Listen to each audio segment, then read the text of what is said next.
Okay, we back. Sorry about that. But the second lady, she right.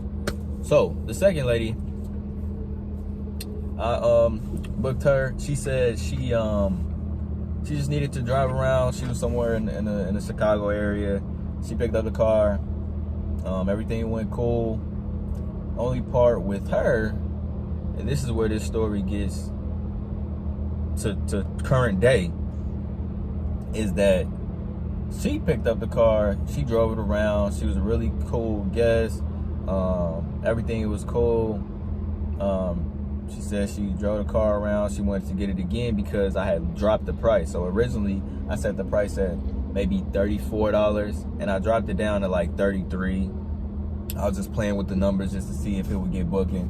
So she was booking it for $33 a day, and she kept it for almost 2 weeks. It was probably about like maybe 12 days, maybe like 10 days or something like that. So that was pretty decent. But I was getting kind of worried because this is another thing when you put in your car on these apps, you don't really know. Like, so I'm seeing the tracking device and seeing that it's still in the Chicago area and it's local. I'm like, all right, cool. But then I had the feeling of like I hadn't got the oil change. So I'm like, how many miles is he putting on the car? I can kind of see it from the tracking device, but it's not really accurate. It does say like, all right, this person traveled this amount of distance to go here, and then they turned the car off, and then they turned the car back on, and they went here, and then they went here, and then they went here. All this different stuff. So I started getting worried, and I was like, I need to see the car. I need to make sure that they keeping it up in shape, like you know, the oil's being changed, everything is good. And that was just my own thing of then, because I never done this before. So I was like, what if they, you know, what if she keep it 2 more weeks? No, I think she did. She was almost getting close to a week, and I'm like, you know, what if something wrong with the car and she don't even check it? She just gonna keep riding on it, you know, checking is like, come on, whatever. You don't think people are gonna take care of your car just like you would. So after she got to the 2-week mark, it was about 14 days. I'm like, I sent her a message like, hey, I gotta do some, I had to do like a check. I sent her a message like, I need to do a checkup on the car. If you could return it this day, you know, that would be cool. Like, yeah, like, so like, end your trip soon, because I need to do a check on the car. And that was just that. So I kind of shot that one on. She brought it back. She's like, how long is it gonna take for you to do it? I'm like, maybe just 1 day. I said, I'll put it back on the app and I'll send you a request to let you get dibs on it first before anybody else is. And that was just me just making sure the car was straight. She like, all right, cool. I'm like, I'll let you know. So I did. I actually did go get an oil change on the car. I did clean it up a little bit just to make sure everything was kind of okay, in decent shape. There was a little, you know, here and there because I had called it in early. So she didn't have time to like clean it up, but I vacuumed everything, got everything I had to check the oil. Everything was good. So I'm like, all right, well, now I guess I can put it back on there because everything was straight. Cool. I put it back on there. I sent that review. I did what I said. And I sent there, I said, hey, the car is available again if you want to check it. But I put it at $37 because I'm like, all right, I know I was lowballing myself the first time, so I need to recoup all of that. Put it back on there for $37, and now she didn't want it. She didn't want it. She wanted to look for a cheaper car. I said, that's fine, because you driving this car and it's in perfect condition. I think it's worth a lot more than what those cars are. So I kept it at $37. Luckily, I waited 2 weeks and somebody else booked it. It was a guy this time. And he was doing this Amazon Prime or something with Amazon where you drop stuff off. I was like, that's cool. You can use the car as long as you put gas in it, drive it, or whatever. He used the car. He was doing his little thing. I kept seeing like he was doing it at like 1 o'clock, 2 o'clock in the morning, like doing his runs, whatever. As long as, you know, the car was good and nothing was going wrong with it. And this was around March sometime. He was doing that. He returned the car. It was all cool. I told him to send me pictures when he dropped the car off. I came to pick the car up, And this is where it started getting technical. So the first lady, she smoked in my car, and I put that into the review like, hey, nah, this guy, the windows were tinted on the car. So he asked me when he picked it up, he said, is it legal? I said, yeah, it's legal tint. It's not darker than, you know, it's still the legal requirement. There's nothing wrong with it. When he brought my car back, the guy took the tint off of the window. Like the driver's side window, he took the tint off. He took a razor blade or something and cut the damn tint and brought me the car back and didn't say anything about it. And was just like, you know, and I sent him a message like, hey, was it something? He said, oh, that, like he made it like he wasn't the one who did it. And he said, oh, that, it was, he couldn't see or something like that, or he couldn't see out the window. And I was like, what was wrong with just rolling the window down and doing what you had to do and that? And I'm like, come on now. So I took a picture of it. I sent it to Hyrecar. They said, we don't cover that. We don't cover window tint. And to get the window tint, it probably would have been like maybe $40, maybe $30 just for one window. They said they didn't cover it. And he said, no, that's not covered in the something. And I said, well, the plan that I got, it says that, you know, this. He's like, oh yeah, that means this, and this, but not this. I'm like, so why are windows not in the protection if you cover the car? So I went back, and that's when I started doing my research and looking through the actual document that it said. And it specifically says, if the car is in an accident and the window breaks or something happens to the window, then we cover it. But if it's not the cause of an accident, then we don't cover it. So then I started looking at more stuff. And literally everything that they cover only has to be contributed to an accident. If the person actually does it, if the person does it and it doesn't cause critical damage to the car, like even if they bumped a gas tank or a gas pump, they not covering that, and there's a dent in the car. Since there's no accident, Hyrecar does not cover it.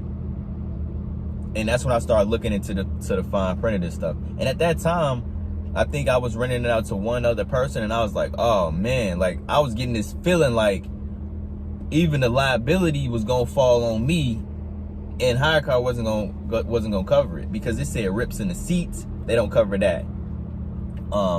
Stuff to your headrest, they don't cover that. Like it was a lot of things that was in there that was just like, so what do you cover? You only cover if the car gets totaled out? That's pretty much what in the fine print of the agreement said, that if it's not the cause of a critical collision, we ain't covering it. If your window don't shatter because of the car accident, you got to take care of that. And if the car is not fully totaled, we ain't covering it. I'm like, whoa, this is not what I signed up for. So after that, I put the car on pause, because I was just seeing that there was, because when they didn't fix my window and I had to go get it retinted myself, and that came out of my the profit that I made, it didn't that didn't sit right with me, because I'm like, well, what am I getting? What do I have this protection plan for? And y'all taking 30%, and you really don't cover nothing. So at that time, I got smart, and I bumped my profit up to about 75%, and I bumped theirs down to about 25 or 20%, because I felt like if I'm taking more of the risk, then I deserve more of the profit. So I still rented it out, but I just said, you know, I got the full coverage, and I'm gonna take, I think I bumped mine up to 80%, and I left them 20%.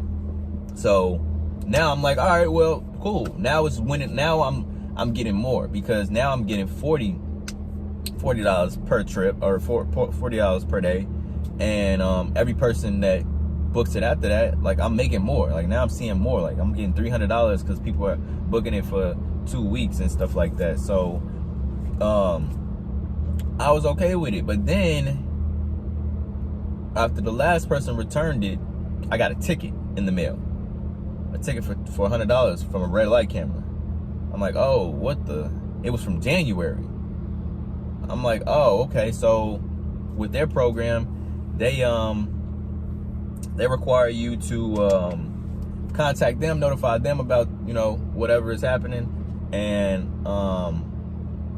they'll take care of it. That's kind of how they look at it. Like, all right, you let us know, we'll check into it. We'll make sure we contact the person who had the car, and make them pay for it. I'm like, all right, cool. I sent them the ticket,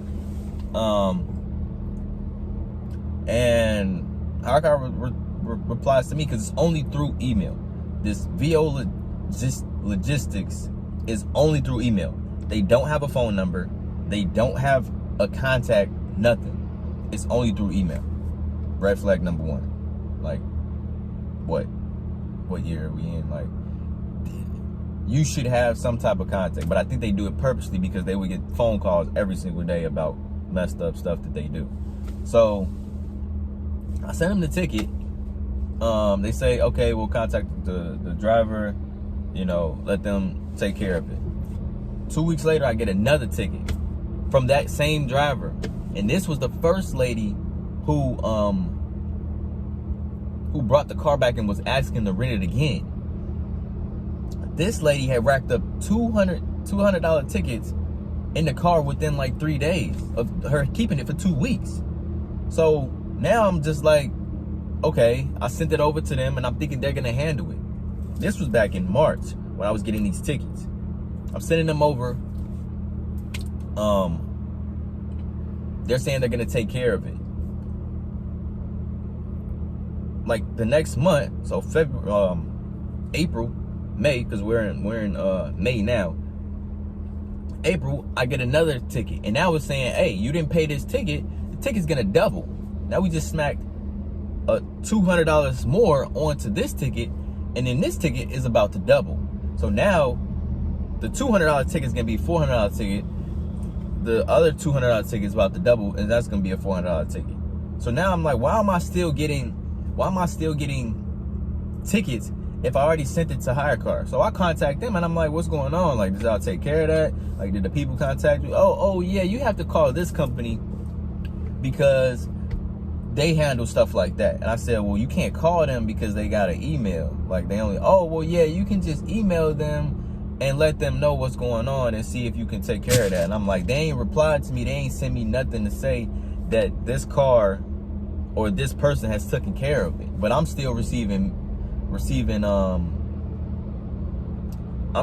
notices saying that I have a ticket that I haven't paid and they're gonna triple and double it. So what do I do about that? They kind of didn't say anything. It was just like, well, that's messed up. Yeah, they should send you the information and they should do this and that. Nobody talked about paying these tickets. And the tickets are a total of like $480 something with the interest or whatever.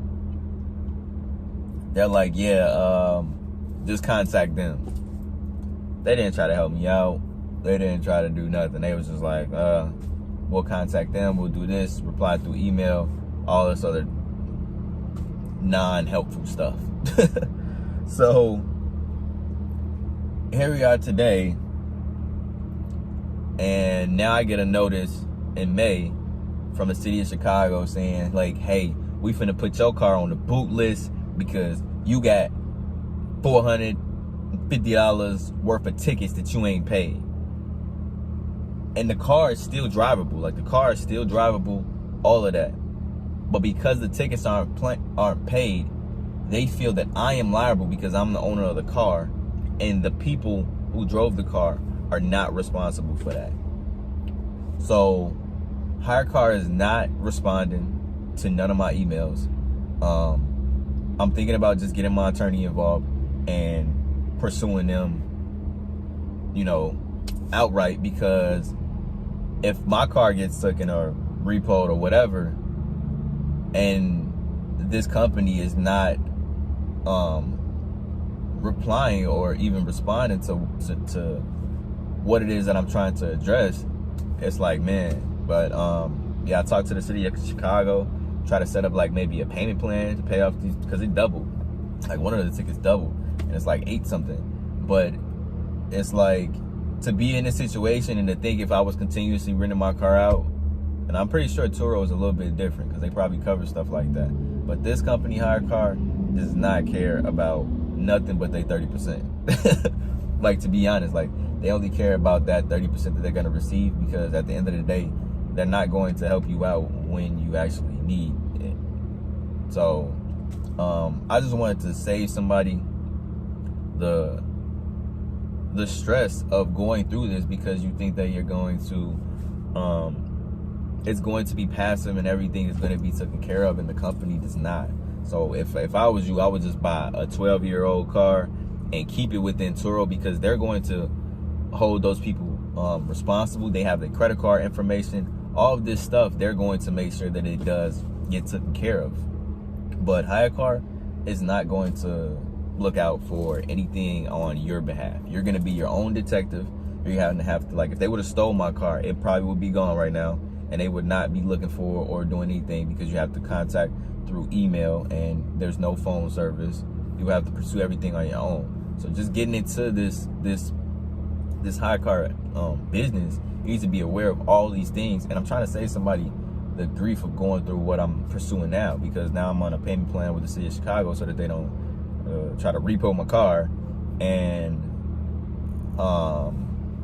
you know, the platform is still there, and there's still people out here getting this. And this is something that even through all of the forums that you can look at, I don't think nobody ever expressed or addressed it in this way. I've seen people that got in car accidents and Hyrecar done them like that. But I'm like, you know, you should have your coverage. But this part of racking up tickets and nobody being held accountable but you, that's one that I didn't foresee in any of these situations.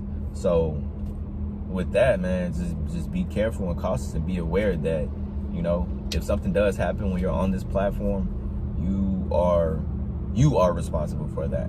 And that's something that, if you read that terms and agreement, that it clearly, it vaguely says that in so many words, because it changes driver and owner. So driver is just a driver. Owner is always the owner. So even though there's a driver in there, you're the owner of the car. So anything underneath that, you take the fall for it. So I hope this saves somebody's, you know, stress and everything. But definitely be careful, and definitely know what you're getting yourself into before you jump into it, because it can definitely cost you. So thank y'all for tuning into my video. If y'all got any questions or comments or anything, that if you've had an experience like this with Hyrecar, definitely go ahead. I'm willing to listen to it, and I'll let y'all know and update y'all on what happens with the situation, because I feel like I'm gonna have to get my attorney involved, because yeah, I don't want my car to get repoed and dragged down the street and it's not even my fault. So but yeah, man, until next time, I'll give y'all an update on the video and see how this goes. But yeah, beware Hyrecar, man. Y'all be safe.